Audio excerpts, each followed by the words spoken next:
মাত্র 1 মাস আগেই তেহরান প্রকাশ্যে এনেছিল তার নতুন অস্ত্র।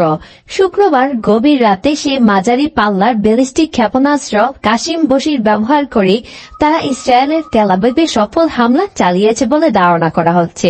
প্রায় 1,500 কিলোমিটার পাল্লার ভারী জ্বালানি চালিত কাসিম বশির ক্ষেপণাস্ত্র গত মে মাসে আনুষ্ঠানিকভাবে ইরানের ইসলামিক রেভলিউশনারি গার্ড আরমপেশ ফোর্স এর হাতে তুলে দিয়েছিলেন সেদেশের প্রতিরক্ষা মন্ত্রী আজিজ নাসির জাদে। বস্তুত এটি ইরানের ব্যালিস্টিক ক্ষেপণাস্ত্র হজ কাসিমের উন্নততর সংস্করণ।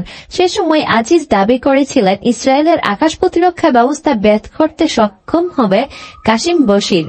কি এমন রয়েছে কাসিম বশিরে? নতুন কাসিম বশিরে ব্যবহার করা হয়েছে 2 স্তরের ভারী মোটর যা দ্রুত উৎক্ষেপণের প্রস্তুতি নিতে সক্ষম এবং বহন করতে পারে 500 কেজি জ্বালানি। এছাড়া এতে ব্যবহার করা হয়েছে ইলেকট্রো অপটিক্যাল ইনফ্রারেড শিকার যা জিপিএস ছাড়াই টার্মিনাল ফেজ লক্ষ্য শনাক্ত করতে পারে। এছাড়া কাসিমে ব্যবহার করা হয়েছে আগের চেয়ে উন্নত স্বয়ংক্রিয় নির্দেশিকা যার মাধ্যমে এটি যুদ্ধক্ষেত্রে নির্ভুলভাবে সুনির্দিষ্ট লক্ষ্যবস্তুতে আঘাত হানতে সক্ষম। ক্ষেপণাস্ত্রের MARB ডিজাইন এমনভাবে করা হয়েছে যেন তা প্রতিপক্ষের ক্ষেপণাস্ত্র প্রতিরক্ষা ব্যবস্থার বাধাদানের চেষ্টাকে কঠিন করে তুলতে পারে। ইরানের এই নতুন মিসাইল মধ্যপ্রাচ্যের যুদ্ধ পরিস্থিতি হিসাব নিকাশ বদলে দিতে পারে বলে ধারণা করা যাচ্ছে। Thanks for watching. Please subscribe my channel.